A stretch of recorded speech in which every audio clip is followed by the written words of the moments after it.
As you wake up in the morning, you want to find the latest, greatest information about criminal cases and have an intuitive conversation about the suspects associated with these cases.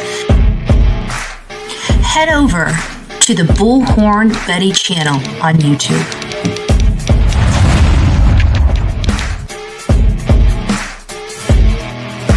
Get breaking news right here on the Bullhorn Betty channel. Welcome to the Bullhorn Betty Coffee Club.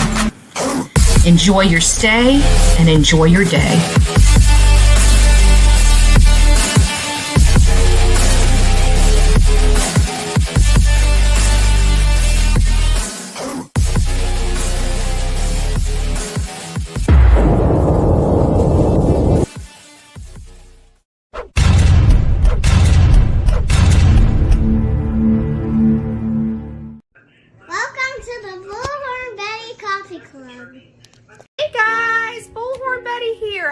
Having a wonderful day. We're discussing the case of Sebastian Rogers. He's a 15-year-old autistic boy when he disappeared on February 26, 2024, and he has not been seen by video. He hasn't been seen by a private citizen, and there has been no scent dogs to track his location, but we are told that he disappeared and last seen on February 26th.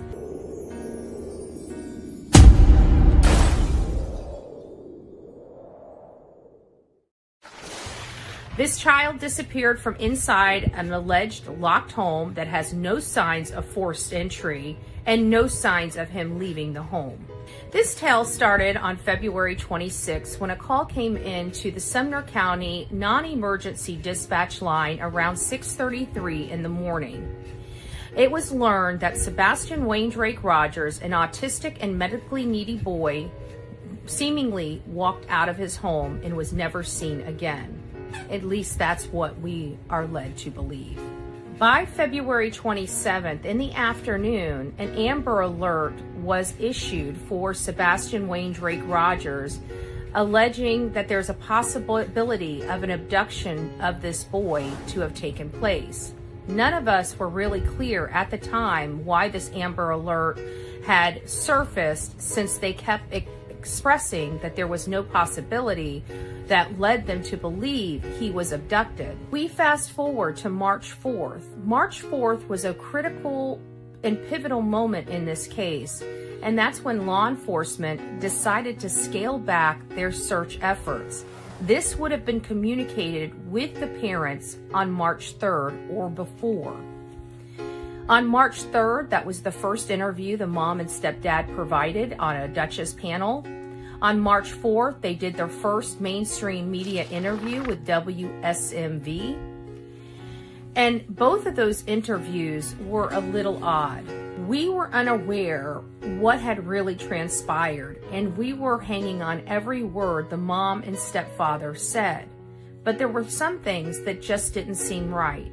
One of those things is their over-explanation of how he was not in trouble and how he had not been in trouble recently and how he had a good day and how they just are racking their brains and can't figure out why he would run away from home. Seth Rogers, the biological father of Sebastian Rogers, went to media and started expressing some concerns with the statements or the story that his ex-wife was providing. He just felt like something was off. By March 18th, on the Smiley's World interview and the subsequent interviews after that, such as Nancy Grace, it was clear that there was a meltdown between the family dynamic between the mom and stepfather and with Seth Rogers, the biological father. It seemed like the family unit that Chris and Katie were trying to proclaim was so great at the time of the son's disappearance has now have many public fractures in that facade. We still have no clue where Sebastian Rogers is, but what we do know is Seth has done everything we as the public expect. He's been out there looking for his son since day one. He's provided us his alibi and the supporting documents to prove his alibi, and furthermore has done a polygraph test on the Nancy Grace show, which was publicly released, identifying that Seth Rogers passed his polygraph test. So where do we go from here? The leads lead where they lead. Let's go through some of the information. We were told that this child had no history of running away from home, yet woke up in the middle of the night one day after having an amazing weekend and took off with not even his shoes on. We learned from law enforcement that there is no scent and no video of Sebastian on it, and there have been no eyewitnesses coming forward that have seen Sebastian since the infamous video at the Texas Roadhouse Grill. We were also made to believe that his life was a very normal life, and then we learned that this mom and stepfather, while trying to conceal the information, have been trying to rehome this child as early as October 2022, and since moving into their home on Stafford Court, have had 5 CPS reports called against them from third parties such as teachers. We were told from the beginning that all parents were cooperative. They've all taken a polygraph test. They are all cleared by law enforcement. However, we learned the only person that had taken a polygraph test was Katie Proudfoot. Chris and Seth had never taken a polygraph test, and again, for months, he proclaimed he had been cleared and passed his polygraph test. The mom and stepdad also stated on many interviews they were doing everything they can. They were searching, they were posting flyers, they were putting up signs. However, their neighbors and their community stated that that was also a lie. They had not seen them. And when they questioned them about it, they got into their camper and took off. The mom and stepdad were seen eating out during search efforts. We're seen motorcycle shopping during a vigil, and we learned that they went to a motorcycle rally while law enforcement was still searching for their son. For many of us, these are very disturbing and problematic behaviors and actions from the mom and stepdad, which is what raises red flags in our eyes and in our minds. Nothing has been stated to resolve that issue. And lastly, I also find it very concerning that Seth has provided his alibi with supporting documentation. Katie has provided her alibi, whether we believe it or not. She has provided it. The one person that has never provided us one scintilla of information related to his alibi or where he was during the time of Sebastian's disappearance is Christopher Proudfoot, the stepfather of Sebastian Wayne Drake Rogers. And he still proclaims to this day that law enforcement has specifically told him and him alone not to reveal his timeline. Again, that's not something that is typical. Typically, the person that's the furthest away, their alibi has no relevance to the case. So since his has relevance to the case, wouldn't that conclude that he is an integral part of the Sebastian Rogers case? Let me know your thoughts. Don't forget to like, share, and subscribe to the Bullhorn Betty channels on multiple platforms such as X, Instagram, Facebook, here on YouTube, and hopefully TikTok if it survives January 19th. I hope you all have an amazing day. God bless each and every one of you that's watching this video. What we do know as fact, however, is that Seth has been searching for his son ever since his son disappeared. Seth has publicly taken a polygraph. He has publicly produced his work records. This man has done everything he could possibly do, including working with the FBI, working with me to advocate for his son, calling on the national media, getting Nick the Hat and Dog the Bounty Hunter, and we're here with what from the mom and stepfather? Nothing for almost 10 months. Shoddy searches at best, working with an unscrupulous PI, felons, and including one searcher utilizing substances, illicit substances, while searching for their son.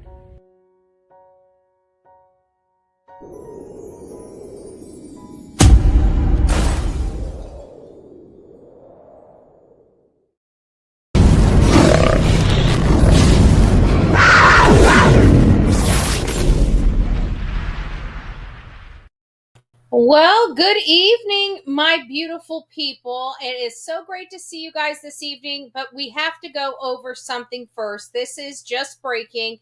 It was posted by Sonia. I believe it was Sonia. Nope.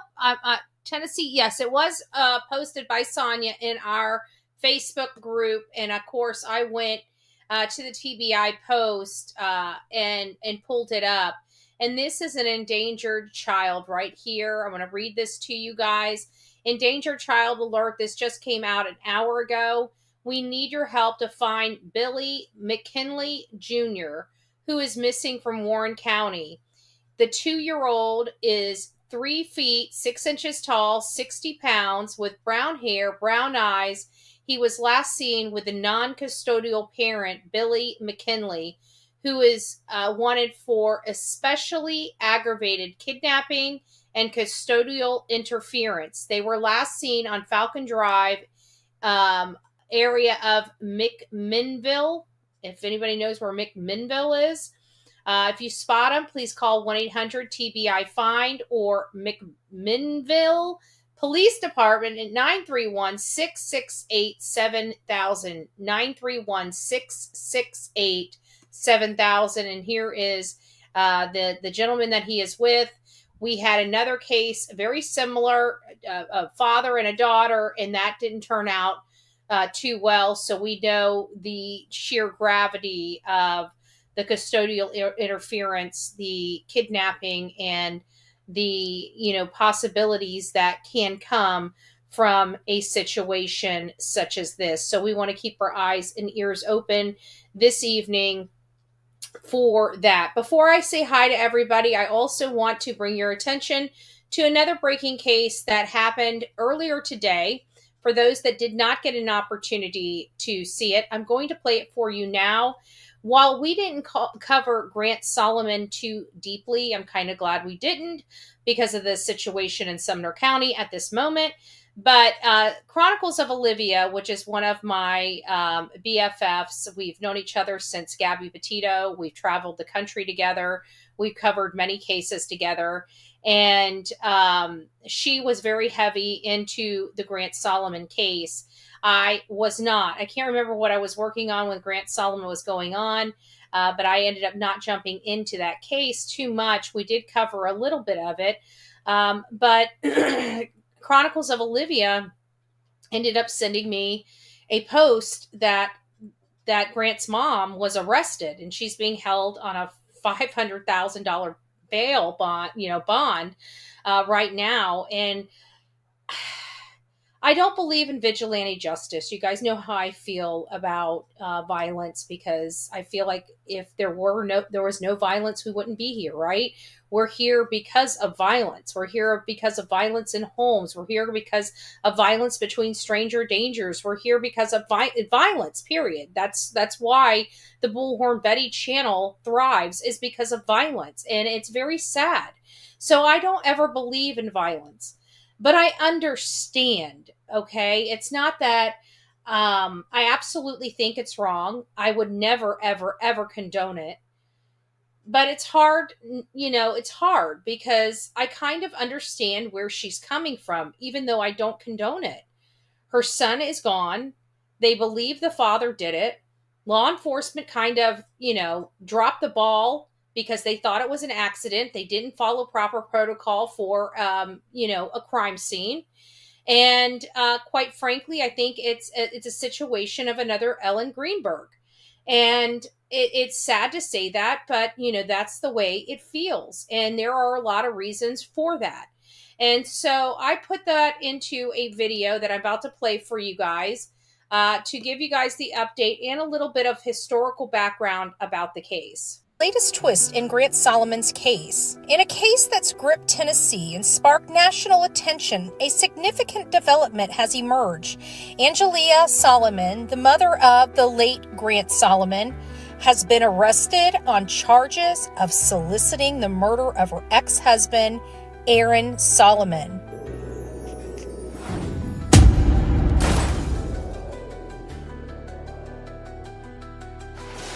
Many know Aaron Solomon because Gracie, his daughter, came out against him, and she believes her father, Aaron, killed her brother. Franklin police, with the assistance from Tennessee Bureau of Investigations, arrested Angelia Solomon on Friday. She faces charges of solicitation to commit first-degree murder and is currently held on a $500,000 bond. Angelia, known as Angie Huffines on social media, works as a pharmacist with United Healthcare. The arrest comes nearly 5 years after the tragic death of her son, Grant Solomon, an 18-year-old baseball star from Grace Christian Academy. In July 2020, Grant died in what was reported as a freak accident in Gallatin, Tennessee. His father, Aaron Solomon, claimed that Grant was retrieving equipment from his truck when it rolled backwards, dragging him into a ditch. Here's some clips of Gracie Solomon. God protecting me from my father, Aaron Solomon. My father's a monster. It makes me want to vomit. I've been minimalized, but now I found my voice to be able to tell you that my father raped me, hurt me, and I'm not going to be the victim of this monster. He's a rapist, he's a molester, he's a liar, and he's a killer. Despite these allegations, Aaron Solomon has never been charged in connection with Grant's death. The initial investigation was brief, with no autopsy conducted and limited forensic analysis. Public outcry has grown over the years, with many demanding a thorough investigation into Grant's death. A Change.org petition has garnered thousands of signatures urging authorities to reopen the case. The arrest of Angie Solomon adds a complex layer to an already convoluted case. It raises questions about the initial investigation and the dynamics within the Solomon family. As the legal proceedings unfold, the community watches closely, seeking answers and justice for Grant Solomon. We'll continue to follow this story and provide updates as more information becomes available.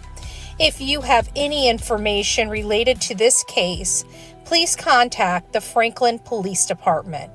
We'll be providing updates on the Grant Solomon case, as well as his mother's proceedings. Don't forget to like, share, and subscribe to the Bullhorn Betty channels for up-to-date information on breaking cases. So there you guys have it. If you guys have not had an opportunity to learn about the Grant Solomon case, it is a sad story. There is some stuff to be had about the father, without a doubt. And this is very concerning. And he used to be a news anchor in Nashville as well. I found that out by reviewing some casework on this. That was provided by News Nation at the time. Ashley Banfield and Chronicles of Olivia was on her show to talk about this. So very interesting stuff. Like I said, I do not condone anything that his mom has done. I don't condone vigilante justice, but there's a piece of me that understands mama bears, and, you know, her son's gone. There's a lot of weird stuff with his behavior as well. You know, there's people trying to push the truck off his son, and he's sitting up at the top just looking down at it. It blows my mind. It blows my mind how a father can see something like that and just stand by, idly stand by and watch. So those are two other cases that I wanted to touch base with you guys on. And now we're going to get started on the show. Thank you all for being here. I went through some of your, I almost got just about everybody that was commenting through the intro video of Sebastian Rogers, but just want to say a big shout out to our beautiful mods. Don't forget to tell our moderators hi. I did see that Mally Cat gifted a Bullhorn Betty membership. So thank you, Mally Cat, for that Bullhorn Betty membership. And if you are the recipient of that Bullhorn Betty membership, please do not forget to tell Mally Cat thank you. And welcome to this crazy family we call the Coffee Club, i.e. the Insane Asylum. Grab your straitjacket and your padded room and welcome aboard. It's going to be a bumpy ride. Now, we have a lot of stuff going on. You guys know Mr. Proudfoot made his debut, bouncing from panel to panel. And so I decided, take my hand at going and pulling the transcript, and highlighting the transcript and putting that transcript in AI and seeing what everybody's been using this AI stuff. I figured, what the heck? Let me see what all AI can do. Can it analyze a case? How well can it analyze a case? And so I fed it some criteria, and I added this the transcript that I pulled out of YouTube, and I attached the entire YouTube video just to see what AI would produce. Again, not an expert at it. I'm actually very amateur at AI. I don't understand it. I know these young folks, they love using it and everything like that. But this one, it seemed to me, some of the questions and answers were a little different, but we're going to read the entire thing as it came out, just so for full transparency on here. So I'm going to start out with the last part first, because I think it's very important that we do. Okay, Cajun Juju, welcome aboard. Welcome to this crazy crew we call the Coffee Club, i.e. the Insane Asylum. We got that. Oh, and Miss Robin, she gifted a Bullhorn Betty membership. Thank you, Robin. Thank you, and God bless you for that. I've got a very, very tuckered out Poopy today. She went and played. She had a play date today for several hours, and she is totally worn out. So she is kind of acting like a big baby, a sleeping baby on my lap. So I don't keep it quiet even for the kids. I'm Bullhorn Betty. I have a mouth. Oh, thank you, Melanie. Welcome to this crazy crew we call the Coffee Club, i.e. the Insane Asylum. Did I wake you up that time? All right. So grab your straitjacket, your padded room. Thank you all for your continued love and your continued support. I think that this is going to be very, very, very powerful. Oh, Robin gifted another Bullhorn Betty membership. So welcome to this crazy family we call the Coffee Club, i.e. the Insane Asylum. The Insane Asylum. So I plugged all this stuff in, and some of this stuff is accurate. So what I did is the last video that was plugged in was a 410, on 410, and it looks like it was on the Yellow Jacket team. So we're going to say Yellow Jackets, not to be confused with the Yellow Jacket in the video at the Texas Roadhouse, but I think everybody gets my drift. So I plugged that one in because that's the one that I was trying to get somebody told me, you need to listen to this. He told us that, when he last saw Sebastian 4-2, and of course I don't, I ended up, because anyways, long story short, I reviewed a little bit of it, but didn't review a whole lot. I reviewed maybe, it was like 4.5 hours long. I think I reviewed maybe 30 to 45 minutes of the video. I still have a lot left to review. But what I did is I scrolled back to when Chris went up on the stage and cut the entire transcript from the time he showed up on the stage to the time he ended on the stage, and I just cut and pasted it right into the AI program. And this is what I said. There it is. Okay, so I asked it, what did I ask it? Hold on. Let me go all the way back up here because it was a long transcript. It was over an hour and 40 minutes, I believe, of just them having a conversation, very little about actually Sebastian. So let me get back up here to the top. It's so long. There we go. Okay, so my question is, based on newest information and details, what is your overall opinion of this? That's what I wrote in there. And then I plugged in the transcript, which went from 3 hours, 27 minutes, and 33 seconds all the way. Oh, good gracious. Let me go back down.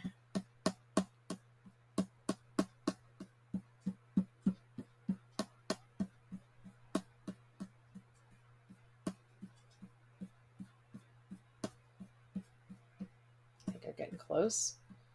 Maybe, maybe not. There it goes. All the way to almost 4 hours, 59 minutes, and 0 seconds was when it finally ended. So right about the 5th hour of this live broadcast. So here's a clear analysis based on everything you posted and the video link. The interaction posted shows Christopher Proudfoot, Sebastian's stepfather, participating in a very casual, laid-back, at times joking and lighthearted live stream. The topics range from joking about other YouTubes, mocking media, wheezing sounds, talking about Crocs and overalls, complaints about StreamYard software, small talk about soda preferences, banter about boiling Crocs, technical conversation about internet routers, signals related to the investigation. That's interesting. Conversations about YouTubers possibly profiting off the Sebastian case, which I find funny since he was just on Chlamydia's channel, and she wouldn't ask him a question unless it was a $5 super chat.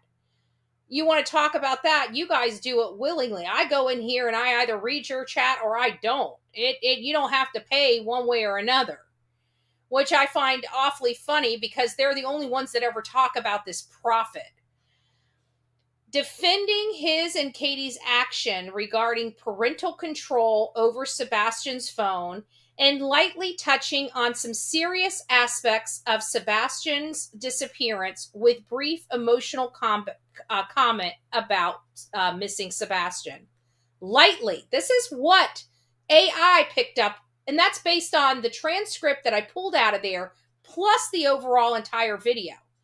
And it says, lightly touched on some serious aspects of Sebastian's disappearance. They talked about all of this crap and lightly touched on Sebastian. So is this appropriate? No, it comes across as extremely, this is what AI is telling me, okay? This is what AI is telling me. It is coming across as extremely, it says extremely in here, extremely inappropriate for the situation. It starts identifying 4 different reasons. Tone mismatch.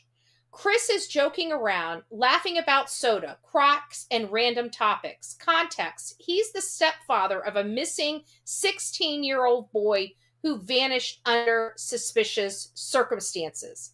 Expectation. We expect him to be a grieving, desperate parent.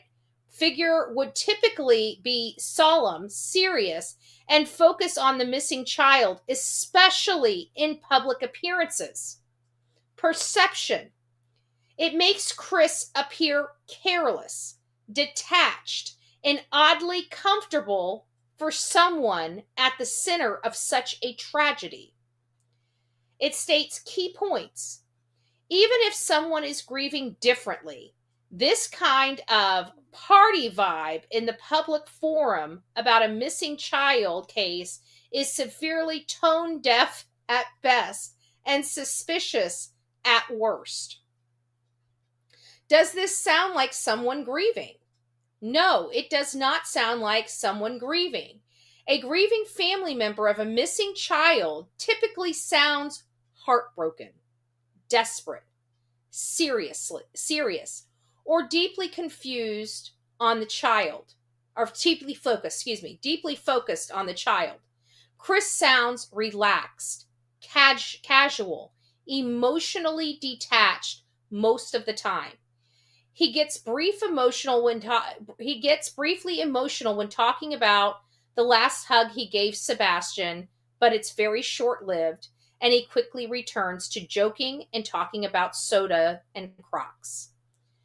Realistic grief. Grief isn't 24/7 crying, but in public discussions, especially related to the child, a grieving parent or step-parent would usually stay on point, appeal for help, show strong concern, or emotionally process the tragedy. Where is Katie, and why isn't she speaking while Chris is? Katie's absence is very noticeable and concerning. In the entire video, Chris is the only one publicly speaking for the household. Katie, the biological mother, never appears, never speaks up, and is entirely absent despite being equally or more relevant. Normal expectations. The mother of a missing child usually wants to be vocal, wants to put out pleas for help, wants to defend herself if attacked. Possible reasons. She's being heavily advised by her criminal defense attorneys to stay silent. She may feel guilty or implicated in some way. She may fear public backlash. She may simply not care enough to speak publicly, which is a bad look. Innocent people usually want to scream from the rooftop for their children. Staying silent fuels suspicion. Bottom line, this behavior is not normal for grieving parents. Chris sounds overly casual and almost disturbingly comfortable. Katie's silence, especially given the severity of the situation, is deafening and suspicious. The fact that both have lawyered up, now refuse media to enter their home, only worsens the public's perception that they are hiding something. Hiring a criminal defense attorney, refusing a national TV program like America's Most Wanted from entering their home, behaving usually unusual or casually on live streams about soda and Crocs while a missing child investigation is ongoing, screams red flags. If Chris and Katie are innocent, they are doing absolutely everything wrong in terms of public behavior. If they are guilty or covering something up, this behavior is exactly what you would expect. Controlling narratives, avoiding scrutiny in their home, and showing inappropriate emotions at inappropriate times. So there is kind of the professional analysis of this AI program. I thought it was pretty interesting when I plugged some things in, and coming about, parents want to scream from the rooftops, right? That's what AI is telling us. They want to scream from the rooftops. And I want you guys to hear this because we covered this case on our show. This case was a 10-year-old girl that was bullied until she unalived herself. And I want you to hear what parents' grief sounds like, since it seems to be confusing to several hate channels as well as a mom and a stepfather of a missing child. Hold on.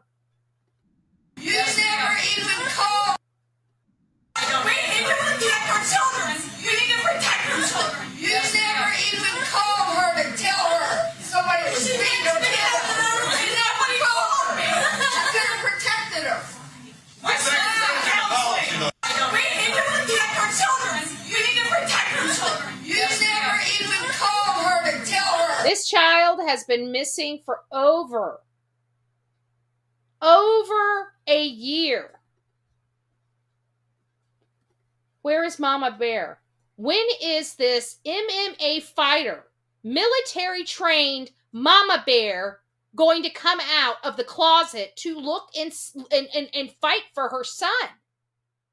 That is my first question. But I digress, right?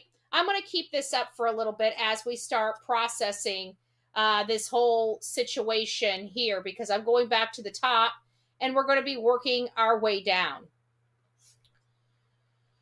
So I asked it a bunch of questions. I wanted to know what type of situation it does. Chris, especially the part about how, Katie and Seth have to come and beg him for the son's phone back. And he says, no, he's going to have to come talk to me. Right.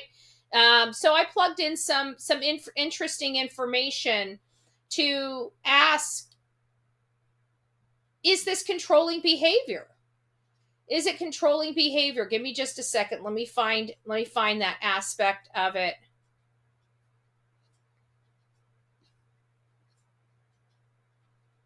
So,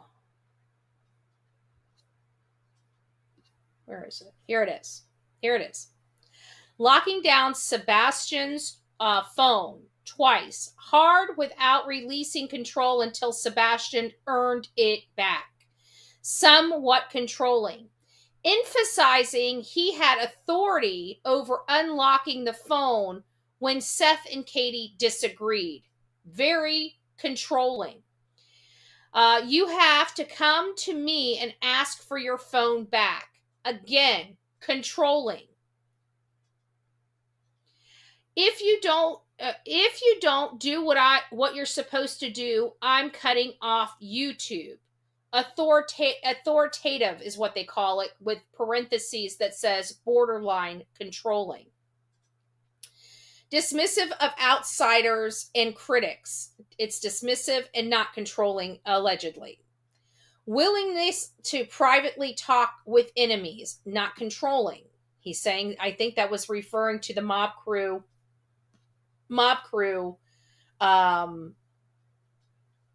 conversation. So then we come back here, and this is what I plug in. If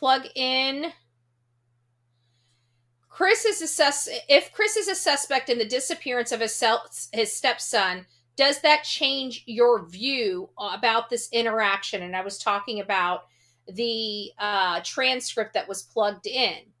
And it says, yes, it sharpens the lens dramatically. And so then it starts breaking down and reevaluating Chris's behavior in light of being a suspect. Calm demeanor.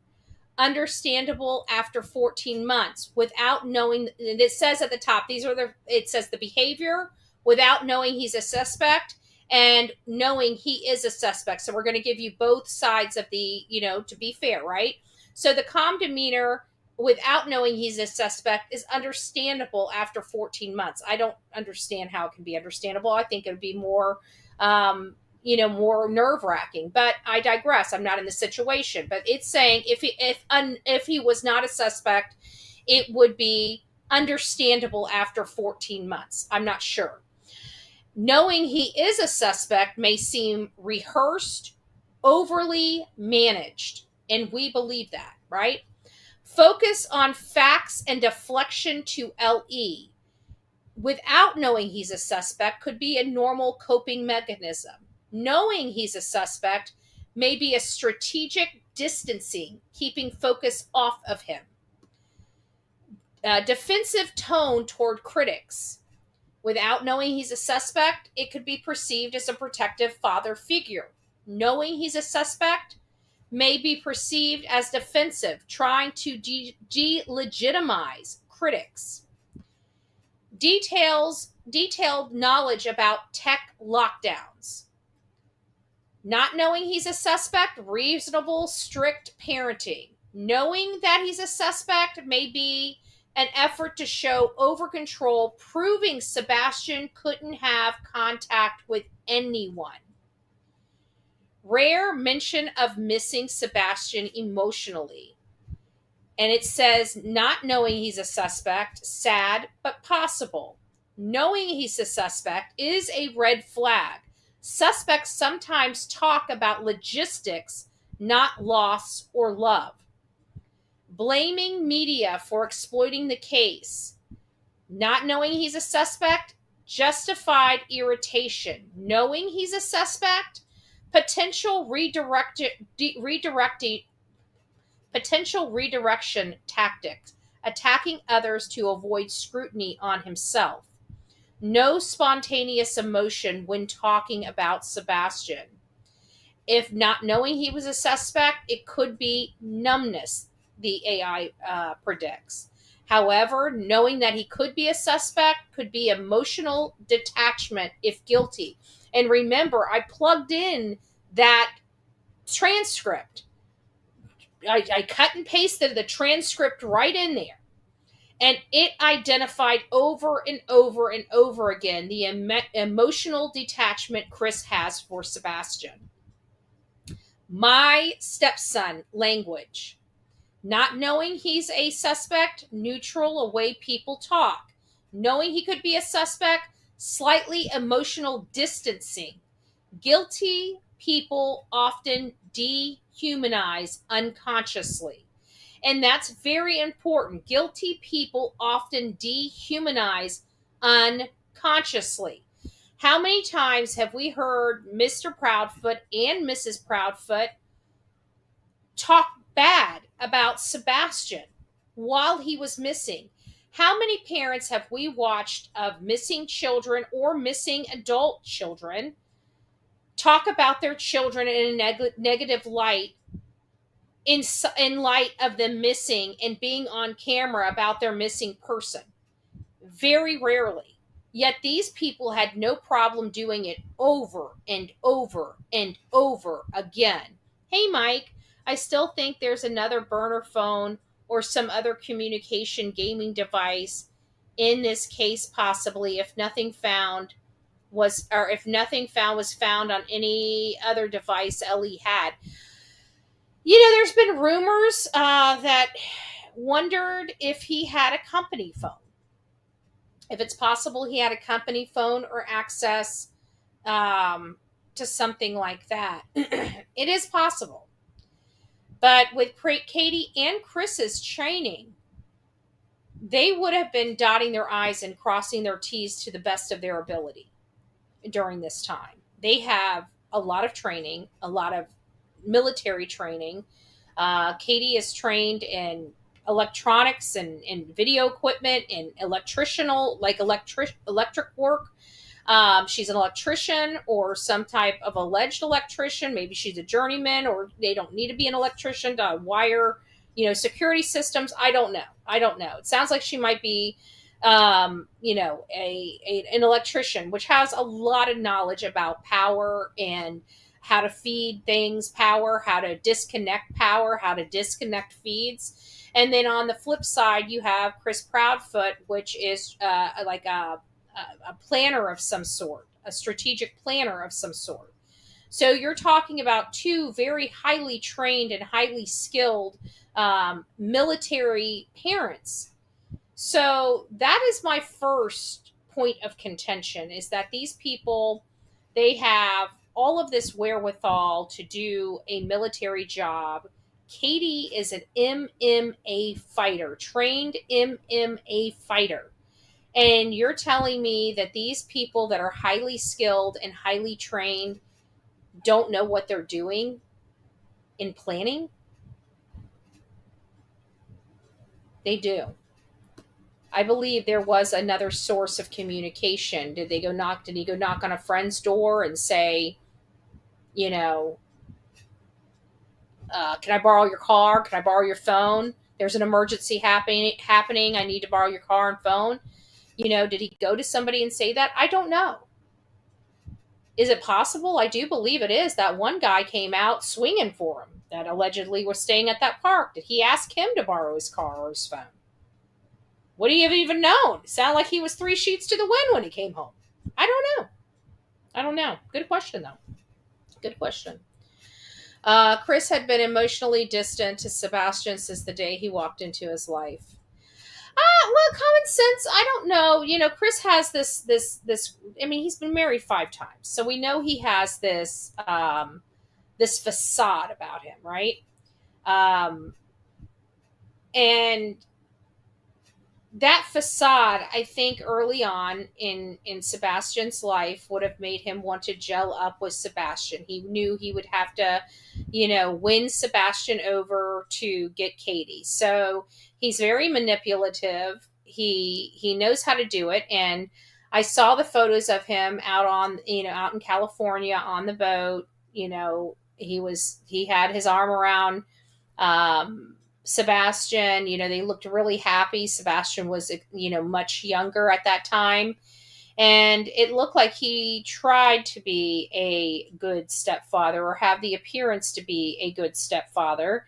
And I think over time, because of his attitude, and he feels like Sebastian's doing this on purpose, he doesn't realize, he doesn't have a clue about kids. Um, you know, I don't know if he's always been that way. I think he's always been that way, but I think there for a while, at least for a year, maybe a year and a half, he would have been able to maintain that facade. Just my opinion. Just my opinion. Oh, thanks, Mike. Thank you so much for the $10 super chat. In my opinion, if this happens in any other state, the mom would have been arrested because she was the last one with the child. In Florida, they would have had her house forensically checked within 24 hours. I don't know why they don't have rules like that in Tennessee. Anybody that doesn't have, rules that protect children in their state, or I'm sorry, there's no excuse. There's no excuse. I feel like there were some things. Now, we don't know for a fact. We might find out, later down the road when somebody is arrested and justice is had, that they did all the things we didn't think they did. Let's pray to God that that's the case. But I don't think they did it on that day. I think Chris was adamant on Smiley Story World that they did not do fingerprints after he strongly suggested that they did. They made every excuse why they couldn't, allegedly by Chris, which is hard to, we got to take that with a grain of salt. And the forensics. He told Smiley Story World they never did forensics. I know forensics. I know when they do forensics what it looks like. It's a very noticeable process. Very noticeable. The only time I can state that they may have done forensics where it wasn't as noticeable would have been 2 weeks later when they did the reenactment. That's the only other time that I think that they would have had the opportunity to do it. It would have already been nighttime, which they don't like doing those types of things at night. They like to do it during the day, during work hours, and they like to tape up the windows with black, like trash bag type things to block off the light. But if they were trying to be more covert and had permission and access to the house, then yeah, they may have taken the opportunity to collect the DNA, especially if they did have some type of court order or search warrant available to them at that time, which they very well could have had. But at the end of the day, what was learned by us is that there was no sign that Sebastian ever left his house after going in from the Texas Roadhouse. There's literally no evidence. And after 14 months, 13 months, not even, it was literally within 30 days, this became a criminal investigation, which it should have. Something did not make sense. Something didn't add up. You could tell something was not right with Seth. Within 3 days, the whole family had this huge blowout where Chris is kicking Seth out and doesn't want him back and all this other stuff. He put it under the guise of this stupid GoFundMe. Like, nobody really gives a crap about a GoFundMe, for Seth. It was just a reason to argue, to get him away, to have this separation. So him and Katie could talk. He knows what he's doing. He's a very, very skilled manipulator. So I absolutely believe the fight over the GoFundMe was a farce. I don't think anybody really cares that much. I certainly don't. If somebody in my family was missing and somebody else wanted to go because they needed to search and they needed some money to be able to have, the breathing room to search, I don't see anybody in the family ever having a freaking problem with that. Yet nobody has a problem with that. So why was it a problem with Chris? It just seemed to me a reason to make sure that Seth couldn't come there. Remember, I don't think anybody knew he was leaving to go pick up his camper, which from my understanding, the day that he kicked Seth out was just so happened the day that he decides to leave for 24 hours and doesn't return back home, which was so sus to many of us. So there's a lot of questions here that have never been answered. We're probably never going to get the answer, but we have to look at the overall behavior of two specific people. One that was the only person around this child, and the only last sighting was when she allegedly told him to go to bed. Nobody saw him after he went into his room. Allegedly. If he made it that far. Quite frankly, I don't even know if he ever made it to bed. Because she calls her husband and stays on this ungodly amount of time with her husband right at a very interesting spot of the night. Out of all the time in the house by themselves, it just so happens they have this weirdly long call out just hours before a child is never seen again. By the way, we've always heard her talk about this thud, but she would have been on the phone with Chris, and I have never once heard him corroborate that he heard her talking about a thud or hollering to Sebastian. After 13 months, never heard it. We'll probably hear it again. We'll probably hear it soon. But up to this point, haven't heard it. Very interesting stuff. Very interesting stuff. Let's keep going. So, the bigger picture now. When you know someone is a suspect, calmness looks less like grief control and more like masking. Strictness and control, especially around technology, sneaking out discipline, can feel sinister instead of tough parenting. Lack of spontaneous affection becomes suspicious, like he's telling a story, not expressing genuine loss. How true is that? That is hitting the nail on the head. Lack of spontaneous affection becomes suspicious, like he's telling a story, not expressing genuine loss. And that's important. Neither one have expressed, in my opinion, genuine loss, genuine concern, genuine urgency, ever. I've never seen these two people display it ever. Over-focus on defending himself and criticizing outsiders becomes a potential sign of a guilty conscience. Deflection. YouTubers are the problem. Might be trying to change the subject away from scrutiny. It means you now have a view. It means you now have to view everything he's saying and how he's saying it with much more suspicion and a sharper critical lens. It opens up the possibility that his casual tone, his focus on control, and his emotional distance are not just personality traits. They could be signs of concealment, guilt, or deflection. Knowing he's a suspect makes very normal things he said more complicated and layered. You would now look for signs of minimizing, redirecting, controlled narratives, lack of genuine emotional depth. That has been lacking from day one. Over management of details, coldness when speaking about the child himself. These are all, when I was reading this, when this thing was computing, I was reading this, and this was totally insane for me.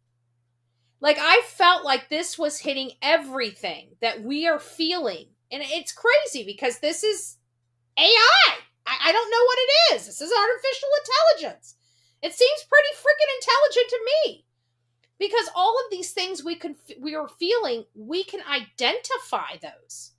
We can absolutely identify those. And here this AI is confirming almost what we've already been feeling. Important to remember, innocent people can still sound defensive and frustrated when under public attack. Guilty people often mix just enough truth into what they are sounding to sound credible, or what they are saying to sound credible. Suspects often act overly normal on purpose. That's the tricky part. So, you asked a phenomenal question. That was my question I had asked. Would you like me to go deeper and show a side-by-side of normal? Oh, I don't think I said yes to this one. Yes. Please go over. Let me put this in.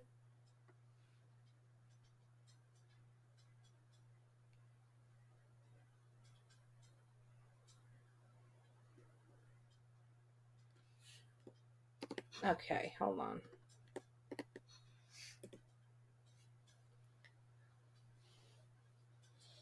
Okay.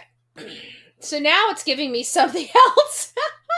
I didn't realize it told me, do I want to see about the grieving parent, normal parent versus guilty suspect behavior? Why not, right? So it says a normal grieving parent versus, I can probably show this. Let me show this.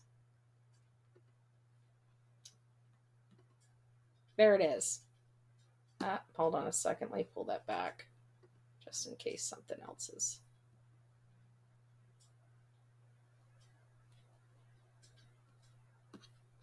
There we go. Where is it? Okay, now I can show it. There we go. All right. Normal grieving parents versus guilty suspect. I know it's harder to read on your end because I could see it. It's really tiny print, but on my end, it's a little bit bigger. Emotional display. A normal grieving parent. Raw, uncontrolled, open grief, tears, pleading, visual, anguish.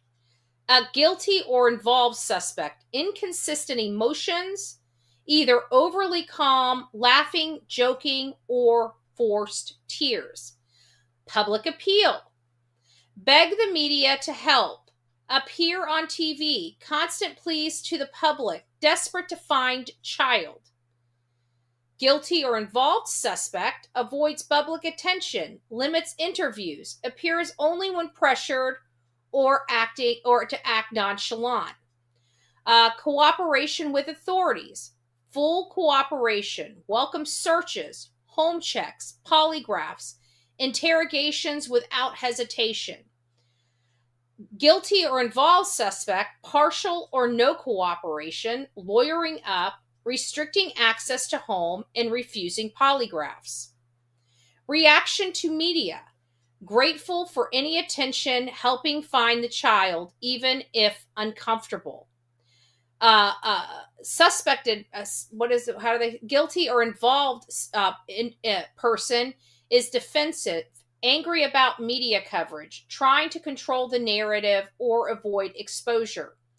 Focus attention, obsessively focused on missing child. Where's my baby? Suspected, or the other one, focused on themselves. Why are people accusing me? Living environment, no changes. Child room is often kept intact.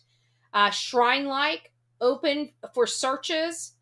Living environments for somebody that may be involved. Cleanups, redecorations, refusal to let others into the home.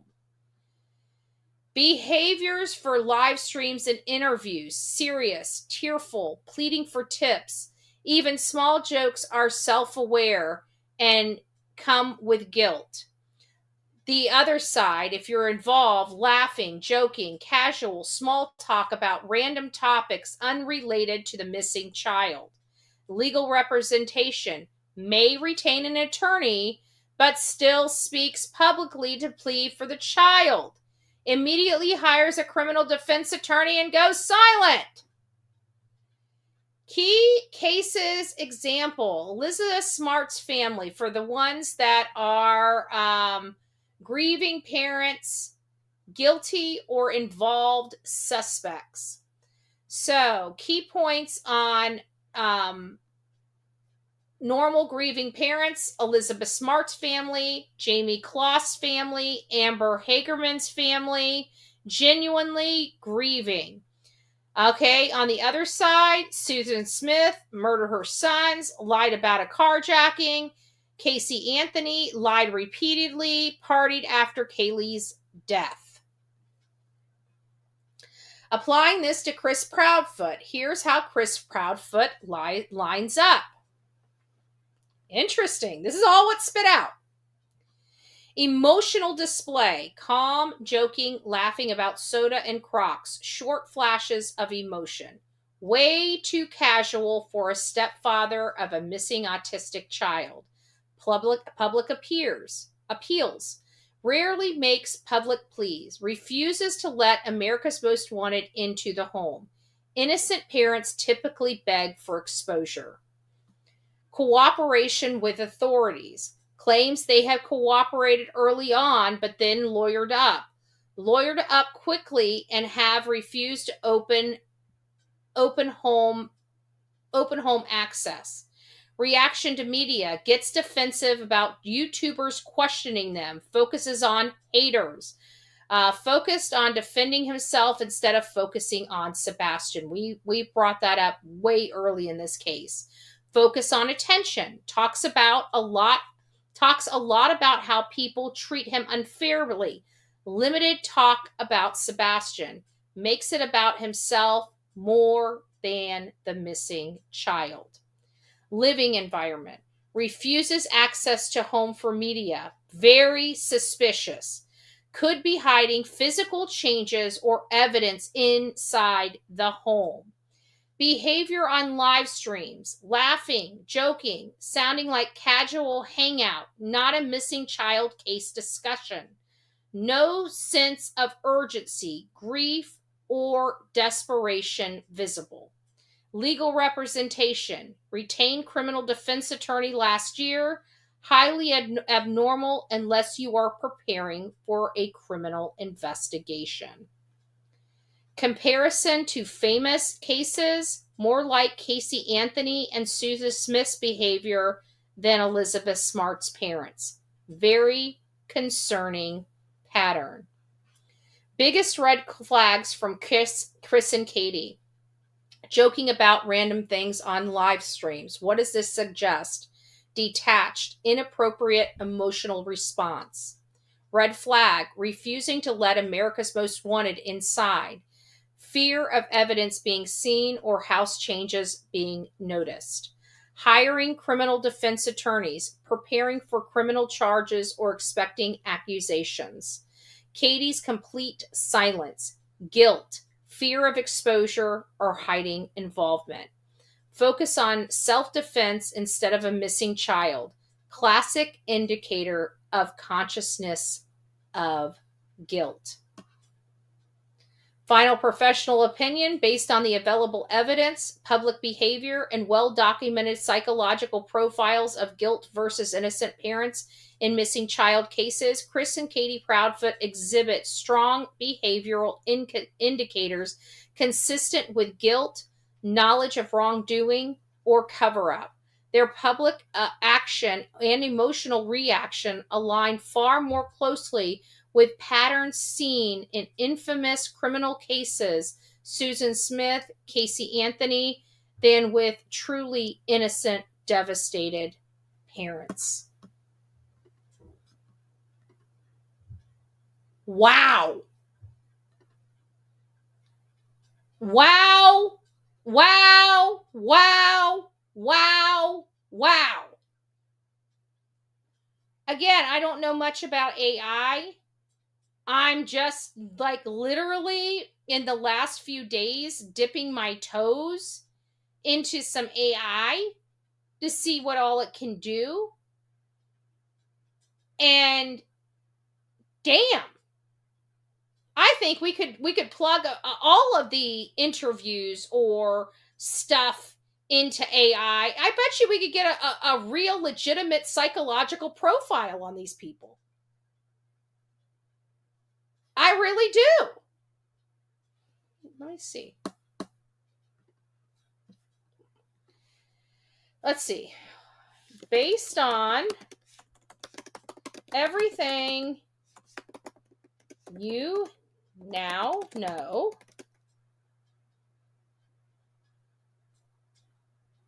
what would Chris's psycho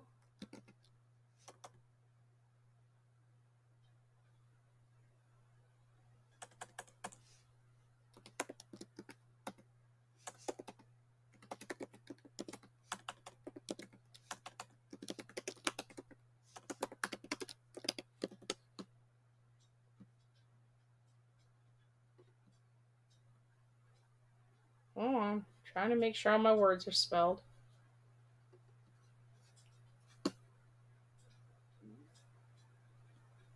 Okay, let's see what it comes out with. Let's see. This is interesting. Might as well just go all in, right? Might as well go all in. I mean, we got it. So, wow. Okay, so let's get back to this. This is interesting. I just did a cursory review. We'll read it together. So, like a psychological profile of Chris Proudfoot based on public behavior and facts. Attachment to Sebastian, profile analysis, low to moderate. Describes parents in rule-based disciplinary terms he needs to learn. I locked it down. With little visible emotional warmth or grief, appears task-focused more than emotionally bonded. Emotional range. Blunted or restricted affect shows shallow emotional range in public. When stressed, tends to laugh, joke, or avoid serious conversation. May use humor to mask discomfort. Classic deflection mechanism in guilty parties. Stress response. Defensive. Quickly deflects criticism onto others. YouTubers are haters. Everyone needs a bad guy. Shows signs of narcissistic injury. Lashes out when his character is questioned rather than focusing on Sebastian. Control needs. High control what he says carefully. Monitors conversation. Objects to search. Controls what he says carefully, monitors conversation, objects to searches of the house, America's Most Wanted refusal, and limits who speaks publicly, Katie silent, may exhibit coercive control behaviors privately. Risk aversion, extremely high, lawyering up early before being charged, show he fears being cornered or exposed. This is consciousness of guilt marker. Social dominance, moderate to high. Takes over conversations, likes being seen as in control, brags about correcting others. Come down here and find me and I'll show you the area. Wants to be perceived as powerful. View of others. Suspicious and adversarial. Believes most outsiders are attacking him unfairly. Shows signs of paranoia and projection. Accuses others of things he might be guilty of himself. Relationship with Katie. Codependent but controlling. He speaks for her. She is absent. Suggests Katie may be submissive or fearful of Chris's public persona. Her silence is protective of both of them. Empathy, low to moderate. Does not display strong empathetic connection towards Sebastian publicly. Focuses on defending himself. May rationalize any action he took as being for Sebastian's own good. Cognitive dissonance. High, justifies contradictions, saying he cared for Sebastian but shows little urgency or grief. Creates alternative narratives. He snuck out. He's a teenager to minimize his own culpability. Behavioral style, passive aggressive and coercive. Masks aggression under a friendly or laid back exterior. Appears polite but harbors strong resentment toward critics. Guilt indicators. Multiple inconsistent emotional tone, excessive defensiveness, controlling narrative, or hiring criminal defense lawyers preemptively all suggest internalizing guilt or foreknowledge of wrongdoing. Summarized profile. Controlling personality who demands obedience from others, including a vulnerable autistic child. Emotionally detached step-parent with shallow attachment bonds. Defensive and manipulative. Under pressure, quick to divert blame. Privately dominating, possibly uses Katie's silence as protection. Highly image conscious, paranoid about scrutiny. Conscious of guilt, indicated by behaviors aligned more with suspects of famous missing child cases like Susan Smith and Casey Anthony. If you were profiling him for investigative purposes, Leo, FBI, I don't know what BAU profile, he would likely fall into a category of defensive, avoidant, control-oriented caregiver with consciousness of guilt and potential for obstruction or deception in missing child cases or case. Child investigation. Wow. That was emotional. That was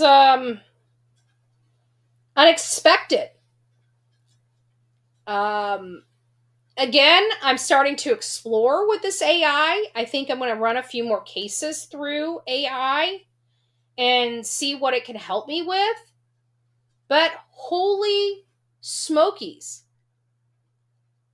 Actually, let me put this to a poll. We got about 533 people in here right now. Let me get to that aspect. Let me get to that side of the stuff. So my first question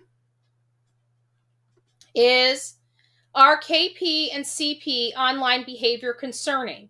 We had 82% of our audience say yes, their behavior is concerning. What was my question that I was going to pose to you guys?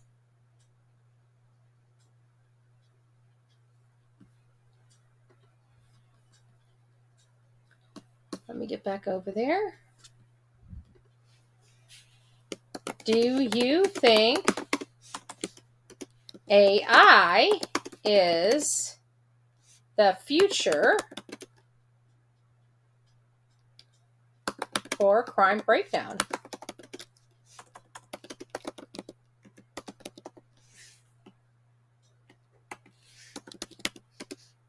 There you go. Oh, I did it wrong. Hold on. Damn it. It's not going to let me. Hold on. Let me remove that. Do it again. I had it on the wrong thing. Do you think AI will...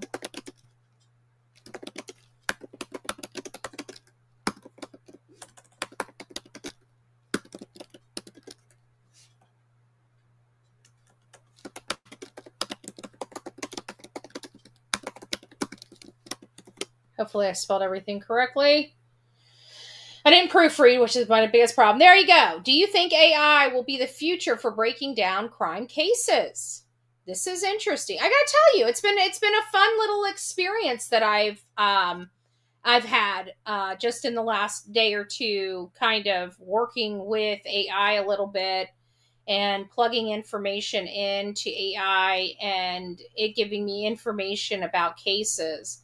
I will tell you that it has been, I've been testing it out, with a few interviews here, a few interviews there, different stuff, different topics, just to see what it spits out. So I hope you guys learned something. Gigi for Life, one of our newest members. I'm going to go through here for the new members and gifted members. So we have Gigi for Life, Melly Cat, Robin Woods, Melanie, Robin, and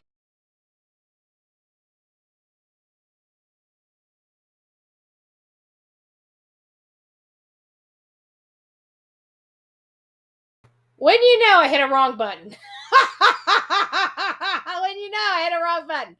So welcome to this crazy crew we call the Coffee Club, i.e. the Insane Asylum. Grab your straitjacket in your padded room. Welcome aboard. I want to tell Cajun, thank you for being with us for 30 days. We appreciate your love and support, and I'm glad you got your milestone. God bless you for that, Cajun. Also, I want to thank Robin. Hit that like button. Mike, thank you.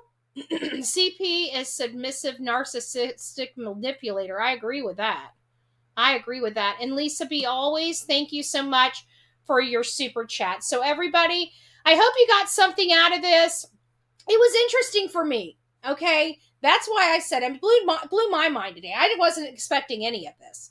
I wasn't expecting AI to put this out. And when I started reading it, I'm like, damn, this is good. Like, this is good.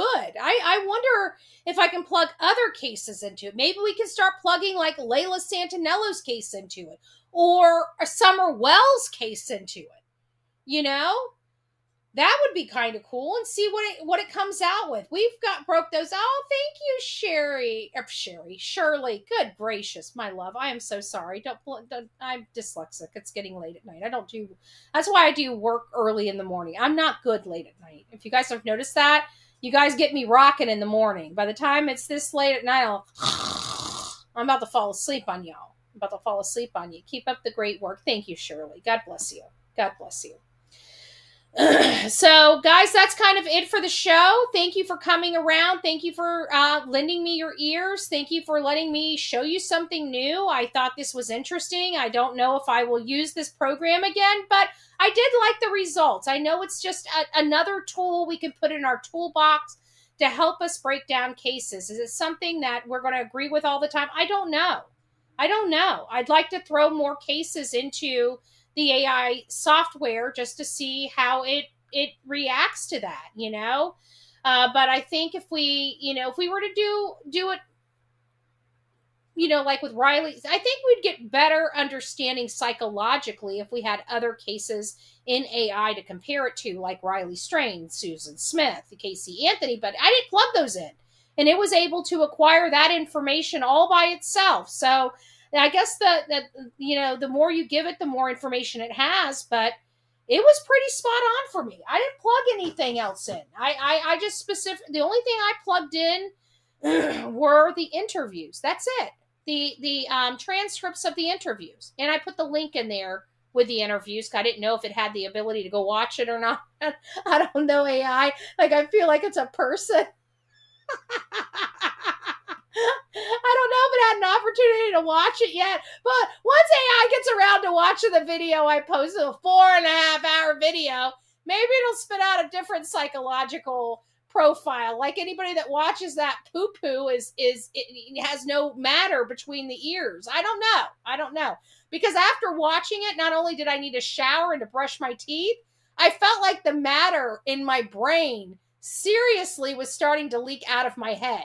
It has this effect. Don't go over there. It's dangerous to your health, and more importantly, it's dangerous to your brain. I'm just saying, not playing. All right, guys, I love you. God bless you. Rock it out with your coffee beans out. Don't forget to be fearless. If you see something, say something. An ounce of prevention is worth a pound of cure. And until next time, please be safe, but more important, kind to one another. God bless. From the East Coast to the West Coast, we are everywhere true crime is. We are asking for the public's help. We are searching in the woods. We are doing what it takes here on the Bullhorn Betty channels to find answers to the most alarming cases we have been watching on the news. I can tell you personally that I have traveled this entire country seeking these answers and bringing that content right here to you here on the Bullhorn Betty channels and Bullhorn Betty Crime Stories. We are happy with the work that we've done. We brought many answers to the public, and we have defied mainstream media in our pursuit of the truth in these cases. We will continue to work, we will continue to fight for these victims, and we will continue to tell their stories here on my channels. Welcome to the Bullhorn Betty brand of channels and the Coffee Club. Thank you for your love, thank you for your support, and more importantly, thank you for allowing me to bring these victims' stories to each and every one of you, advocating for each of these victims. God bless you. God bless America, and more importantly, God bless our victims.